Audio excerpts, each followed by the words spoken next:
discussion today. For all those of you who aren't aware, the Race and STEM Network is there to unite and be a vessel for specifically people of color on the global scale within the science, tech, engineering, and math space. I had the pleasure of meeting our next guest roughly about 6 to 8 weeks ago, I believe, at another event, and by title, it was really impressive to hear, and by the little that we spoke about, I should say, in terms of you as an individual, I found really interesting, and I'm glad that we've been able to get to the stage now where we can have a discussion on a live platform to share little bits of information, positivity, and your impacts in regards to the STEM industry. So welcome to you, James, and thank you for speaking to me today. From an intro perspective, fantastic. From intro perspective, tell us about you, your background, where you're from, your upbringing. Tell us a story. Yeah, so I was born in Zimbabwe. So I was born in one of the kind of mid-sized towns of Zimbabwe called Mutare. I grew up a family of 3 other siblings, so 4 of us in total. Very kind of normal upbringing, I guess, to some extent. Very, I guess, to some extent, African middle class, I guess some people would say. So when, had very liberal parents. They were, from their generation, they were kind of the first people to kind of have proper jobs, like my grandparents, from the previous generation where Zimbabwe was still called Rhodesia, so pre-independence. So it was a very different situation for people of color, back then, in many places in Africa. But yeah, so my upbringing was, I guess, kind of the fruits of their labor, I guess. So I was very fortunate in that sense. And then when I was about 11, I moved with my whole family over to the UK. The political situation in Zimbabwe was not very stable, and my parents made the decision to move to the UK. So yeah, that was quite interesting. So lived in a few places, mainly kind of ended up settling in the Midlands. So that's kind of where I spent a lot of my schooling. I then went to university, also in the Midlands, did my studies also in the Midlands. Yeah, I guess that's a little bit about where I came from and my upbringing. Brilliant, thank you. Midlands, I'm familiar with the Midlands myself, having grown up there. Very lovely, lots of greenery. And yes. From leading on from that, then let's talk about your profession from an educational perspective to where you are now. Would you mind shedding some light on that for us?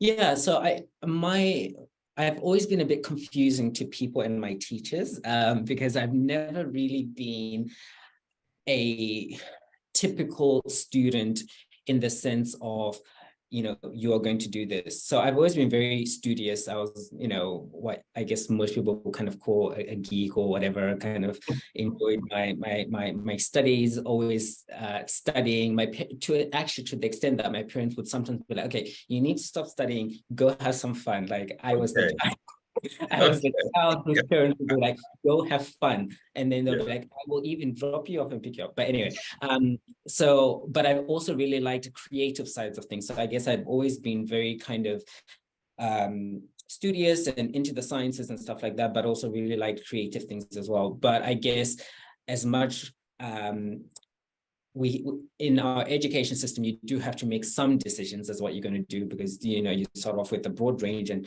as you do your A levels and stuff, you start to kind of veer down a certain route. for different reasons, I kind of ended up going towards the sciences, partly because initially, through the pressure of, well, not pressure, but through the encouragement of my parents, they were like, oh, you know, maybe being a doctor. And I considered that. I picked the sort of subjects to do that. But I'm a bit of a clean freak, and the idea of blood and stuff like that just didn't really seem appealing. So I decided that I would just go into the sciences and help people that way.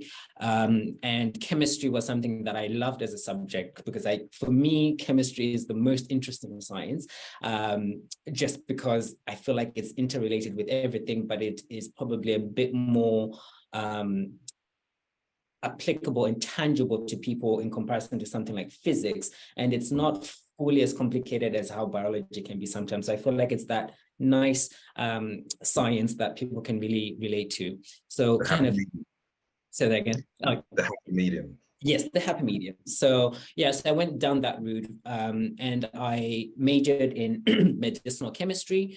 And through that, I did a research project that was looking at making a compound that would basically help to reduce the impacts of stroke patients. And so, you know, that was like a year-long project that I really, really enjoyed. And I thought, oh, okay, I think this might be something that I would enjoy doing. And I also did a more biological module that looked at using stem cells to treat spinal cord injuries. So I was like, okay, these are very interesting things, but I wasn't quite sure if that's what I wanted to do, because I also did international business as part of my degree, and I was toying between the two. I thought, you know what I'll do? I'm just going to go away, travel for a year, and then come back and figure all this stuff out. And through that time period, I realized that actually I wanted to do a PhD to further my understanding and to further my kind of scientific curiosity, I guess. And that's what led to me doing a PhD in regenerative medicine. And I chose that because I thought regenerative medicine or cell and gene therapy, or, you know, that kind of realm of things was going to become the new frontier of medicine. And I wanted to be a part of that. Excellent. That's really nice to hear. And I'm sure that a number of fellow colleagues across the STEM sector in general, who are of African parents, have all had conversations about, you know, the direction in which your career and education should go according to how our parents feel, how your parents felt, and their parents, and so forth. With that being the case, you know, deciding to go against the grain, if you will, and embark upon this world of science, which you clearly find really fascinating through chemistry specifically. As a person of color, what does today's world of STEM look like through your eyes then?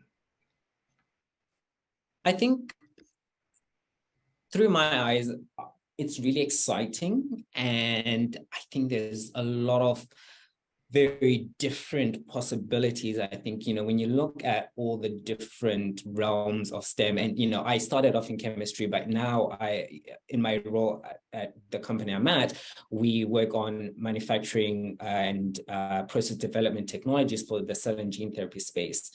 So that's a mix of pretty much all of the STEM parts of things. So that's the science parts of the biology, but the technology parts have got a lot of engineering as well that goes on.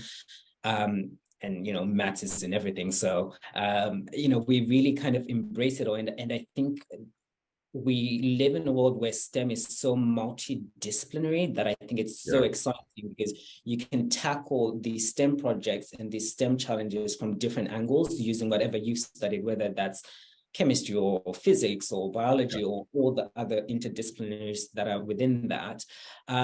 So I think it's really exciting and it's full of possibilities, and I think it's there to make the world a better place. But I think looking at it from the lens of a person of color, and for other people, you know, from other kind of minorities of different sorts, it's not the most equal or accessible area. I think, you know, I'm often one of the only or few people of color at a conference or workshop or whatever. I mean, even my undergrad, I think I was the only Black person within my undergrad. There were a couple of other people from different ethnicities, but it was majority Caucasian. So I think STEM is very exciting, but I don't think it is accessible to all. And what those reasons are, I'm not 100% sure, but yeah, I think that is definitely something that stands out to me. It seems to still be this area that is not being afforded to everyone. Mm. A little bit, I mean, what would you say in regards to that could be some areas of how STEM subjects could be seen to people to have access to develop themselves even further, you know, from an educational perspective? You know, how can young students who are of color identify with STEM to want to develop that as a career, do you think? I think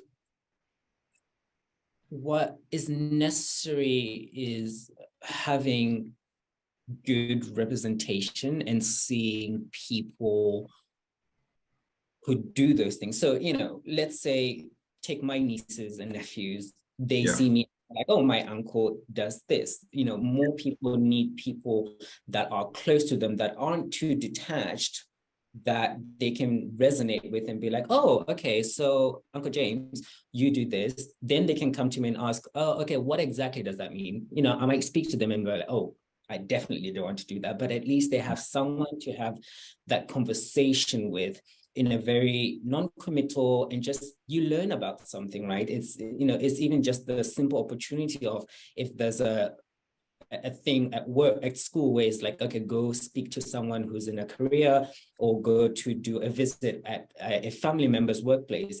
If people of color don't have people within the STEM, they're never really going to be exposed to that. And if they're never exposed to that, then you just don't think of certain things as a career if you've never thought about it, right? Yeah, yeah. And it's that accessibility and knowing that something exists. Obviously, I know people know that STEM exists, but it's like, there's so many different career options and things that you can do. You know, it's not just biology, it's not just chemistry, it's not just physics.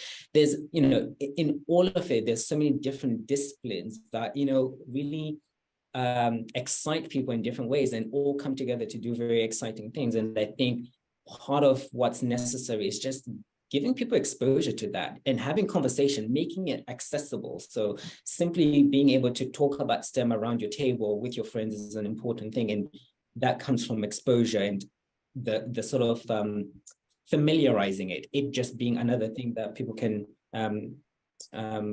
speak about and interact with. I agree. You know, there's something to be said for a lot of the education system, and what, especially when you're maybe the years of 13 to 16, 17, in terms of, you know, what I personally experienced anyway. I didn't know that if we're talking life sciences specifically, someone like yourself in that profession, you know, when I was in my science lessons, I was taught what the equation for photosynthesis was, you know, as opposed to actually knowing that if you study and become a biologics SME or chemistry SME, whatever that looks like, what the jobs would entail and what you'd be doing within those jobs, you know, whether it's in the lab, whether it's on a manufacturing site and all these things. And yeah, I think you're right, you know, to have people who are on a day-to-day exploring, showcasing, introducing all of these day-to-day jobs and responsibilities and how fun it can be, you know, that will really make a massive difference. You're from the life sciences sector specifically. Yeah. So I want to ask you, James, you know, how does a lack of representation alter outcomes within the STEM space? Mm-hmm. It breeds inequality in many ways. I see that being one of the key things that lack of representation does within STEM and other, you know, areas. So two examples would be jobs and careers. When you don't have that representation, as we've just discussed, people don't go into certain jobs and certain careers because they just don't know how to get into them, or the fact that they exist, or how to access them, right? Yeah. Are these being put in the right sort of job boards that everyone has access to, or are they in fairly exclusive posts? Do you know what I mean? Like it's that thing of, are people actually getting an opportunity to interact with them? And if there's no representation by people who can help to disseminate these careers and how exciting they are and what's available, then you further perpetuate this lack of representation by not having more people being able to interact with it and engage with it. The second thing I would say is with knowledge and information, specifically misinformation can be one of the things that comes out as a lack of representation within the STEM. And a key example would be what happened during COVID. So there actually ended up having to be a lot of task forces and kind of workshops specifically for the BAME communities to really debunk theories and go against the misinformation that was going on around that time. So there were a lot of statistics that showed that there was a lower uptake of the vaccinations in the BAME communities because people didn't really, there was a lot of misinformation and a lot of propaganda and a lot of conspiracy theories kind of going around. And actually, a lot of it was very much like, you go onto the NHS website or you go into, very credible sources and you can get really good information. But again, because people don't feel like the STEM or the sciences or life sciences in this specific example is something they can interact with, because actually it's not something they've been exposed to. They don't know how to get that information to digest it from themselves, to be like, oh, actually, wait, this is safe. This actually is a technology that's been tested for a really long time. Actually, this is a different application for it, et cetera, et cetera. So I think it's those ways that it actually ends up manifesting in very negative ways. Whereas, you look at other people who do have a greater access and appreciation of STEM, they're less likely to look at things. I'm not saying they don't question things, but they're more likely to be more critical in an informed way, rather than just not, taking things blindly and just kind of being like, oh, it's bad, So I think jobs and careers and also just knowledge and information can be very harmful ways in which lack of representation in STEM can impact. Well, I don't disagree with what you said at all. However, to the voices out there, or to the people who are listening, who, there's pros and cons to everything, right? People have an opinion, which is fine. That's what makes the world an interesting place and discussions so poignant.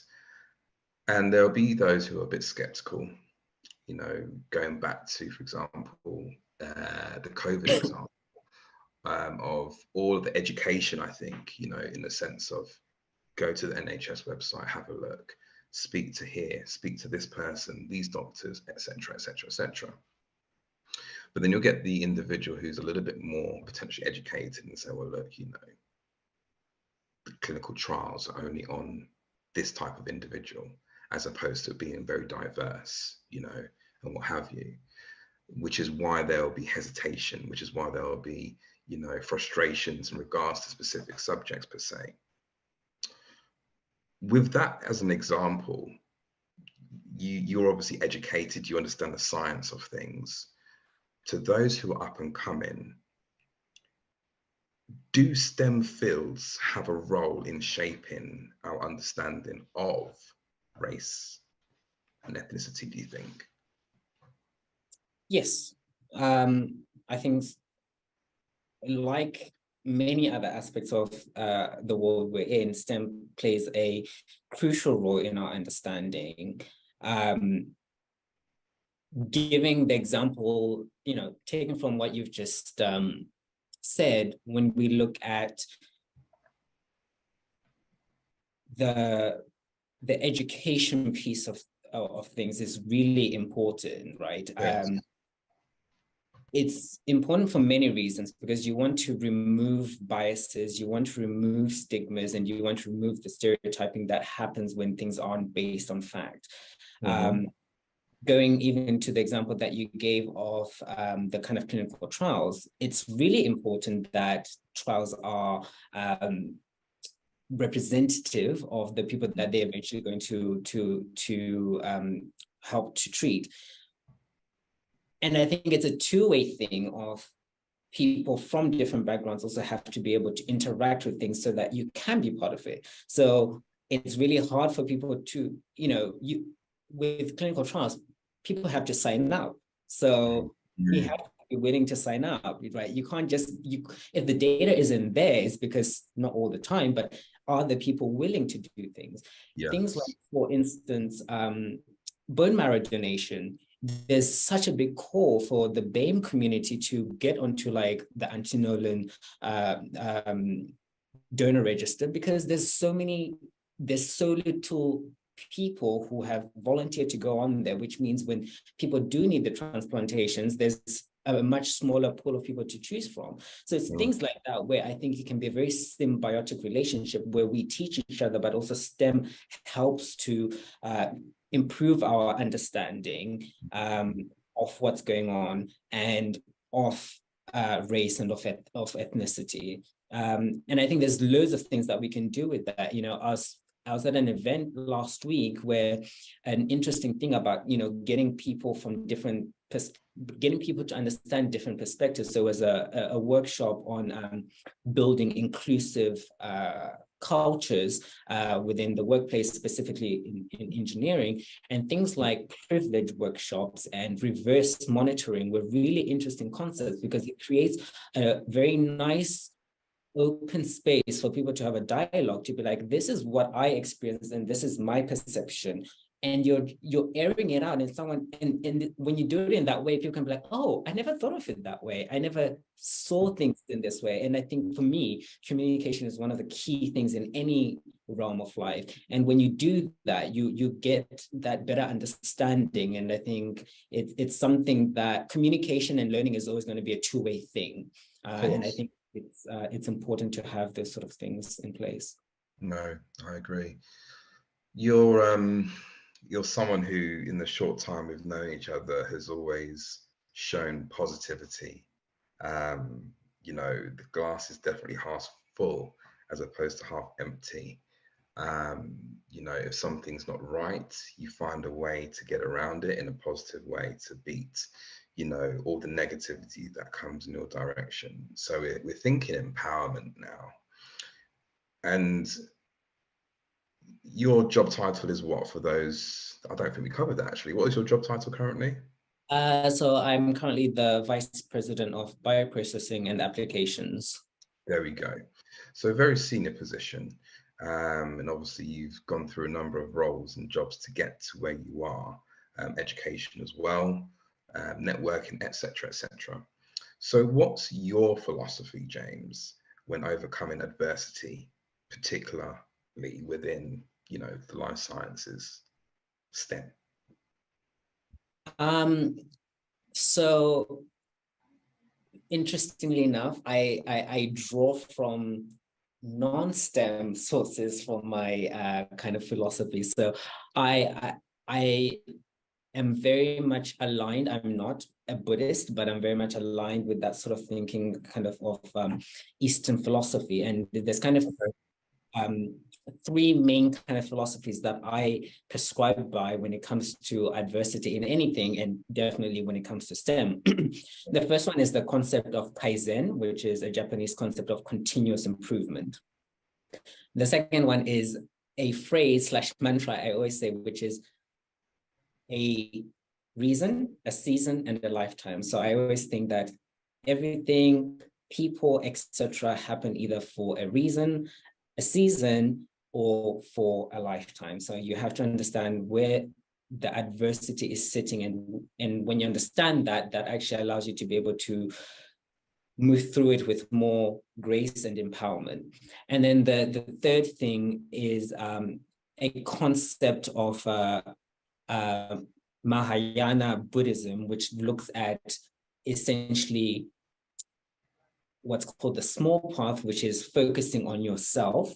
Once you focus on yourself, you can aim to go to what's called the bodhisattva, which is, a person who tries to help and benefit the greater good with no expectation of reward.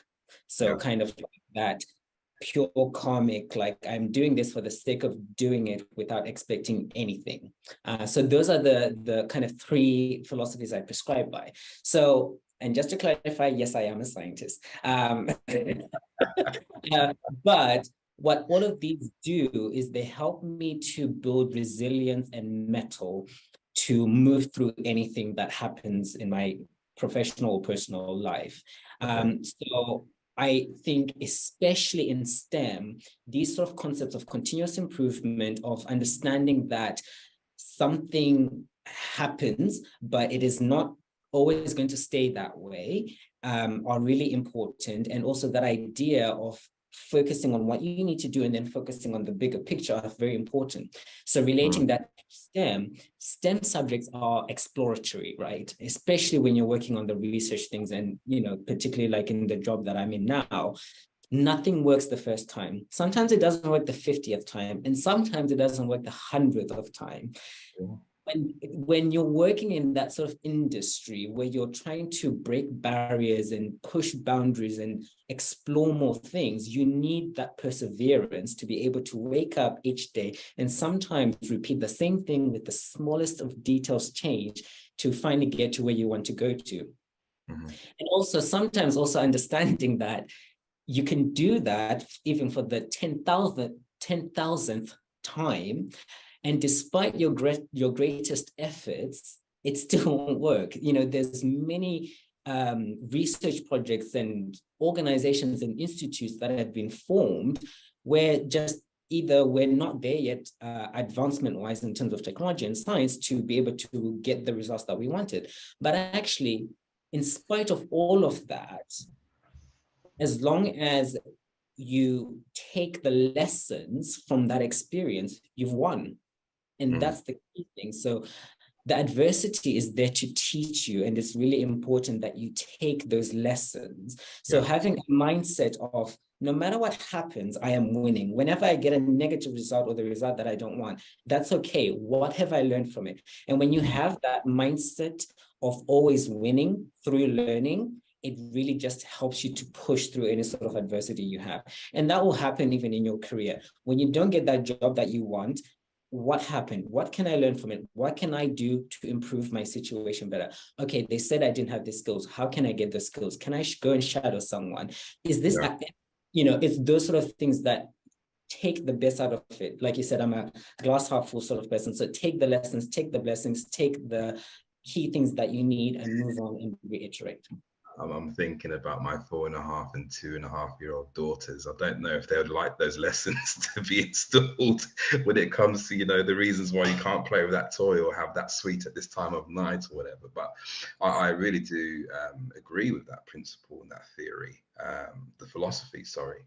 I think it's something which is, you're right, it doesn't just come across STEM, it's external, it's life. Actually, isn't it? And it's such a common topic at the moment. I'm hearing about looking into yourself and identifying how you see yourself and how you can progress moving forwards, whether that's with somebody who can be a mentor, a sponsor, and all those types of things, or outlets or relationships to help you strive. It's not easy when starting off. I'm sure you can appreciate, or maybe you can't appreciate because it's just how you were born, your DNA. But it's not always easy to accept a failure or a negative as a lesson. It's hard to see in that moment, isn't it?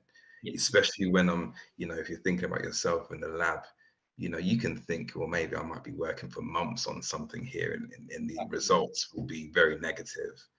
However, the learning process, whether it be the fact of you're spending all these hours in the lab, it's part of the job. Whether it's the case of, well, you got 3/4 of the way, but then that last quarter of the way, something went wrong. So we can build from here onwards and start to piece things together. I really love that approach. And even though as scientists, you're taking a holistic faith, you know, in terms of its principles. I really like that. You're a mentor, you're an uncle, you're a friend, you're an ambassador, you're an ally. How do you implement this philosophy into your work as a life coach or mentor? You know, one of the key things that I find to be integral to everything that you've just mentioned is a concept by he's actually German, Eckhart Tolle, who is a philosopher and writer of many things, spiritual and whatnot, who's really interesting. And he has this book called The Power of Now. And there's there's this concept of accepting the isness of life. And that just means accepting the reality that you are in. And when you do that, you are more empowered to move and work in a more informed and responsive, positive way, rather than reactive resistance.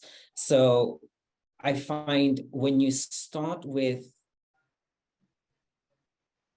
really understanding the situation that you're in, accepting it, and acceptance doesn't mean you like it. It doesn't mean you're not going to do anything about it, but you say, okay, this is my situation, right?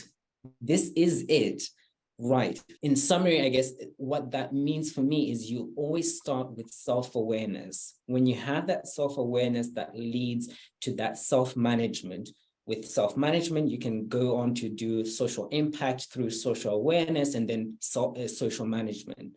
And I think those are kind of the key things I always say to people. It's like you say, you know, there's a lot of this introspective work that needs to be done. And it's so, so important, because it's important for you to know yourself and understand what you stand for and what you're good at.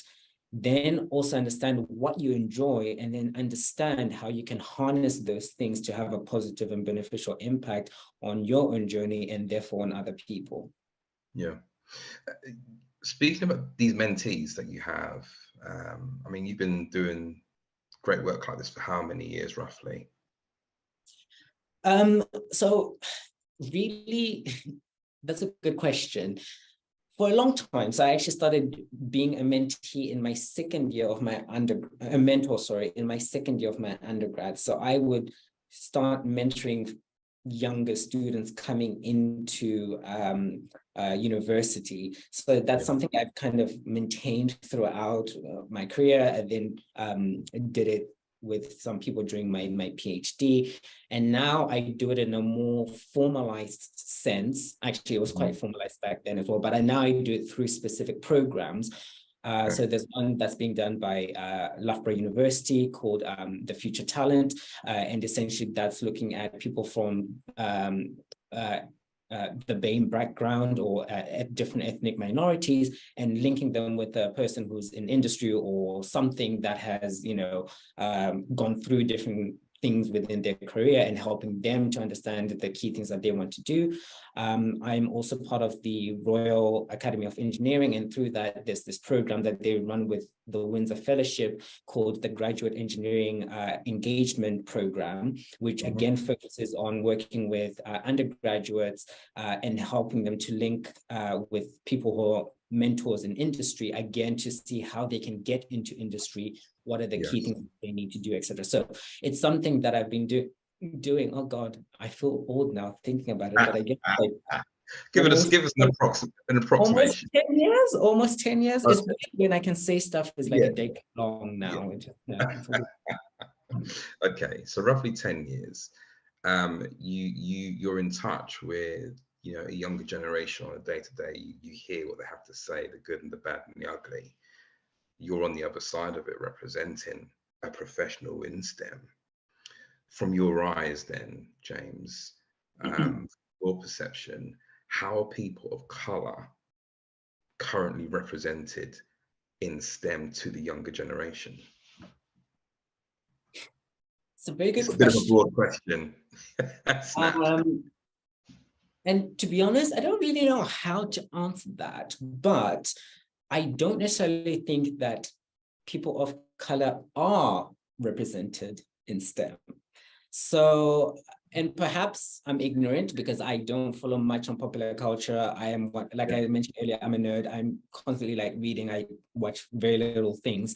But I think, you know, when I look at it, there aren't any like super famous STEM icons that I can think of, at least Black people that I can think of, in the same way that I can think of singers and actors and sportsmen and sports. But you know, no one is at the forefront for me, at least. But you know, maybe again, I'm not in every industry, so maybe there are people in different industries. But you know, slowly you are hearing of people. So there was the professor who, at age 37, was it 30? I can't remember, but a certain age, a few weeks ago, he was the youngest Black professor at Cambridge. And, you know, it's stuff like that we need to be able to see more and more of, and getting that on the news. Don't get me wrong, I think sports is important, etc. But, you know, people who are doing things to save people's lives, people who are doing things to impact our climate in a positive way, people who are doing things to, you know, save the environment, all of those, that needs to be celebrated. That needs to be on the newspapers. That needs to be on the news, right? And I think it's, again, important to be seeing people and showing them that what we do is pretty cool. Like a lot of like what we've achieved in the last 100 years is due to STEM. And I think that's fantastic. Absolutely. You know, you mentioned the first ever Black lecturer at the university who was introduced to the UK, at least anyway. And, you know, just looking at him and what he represented is fantastic, you know, for people to see, you know, and also again, from people who are outside of STEM. You know, I know, for example, the likes of Stormzy, you know, global rapper.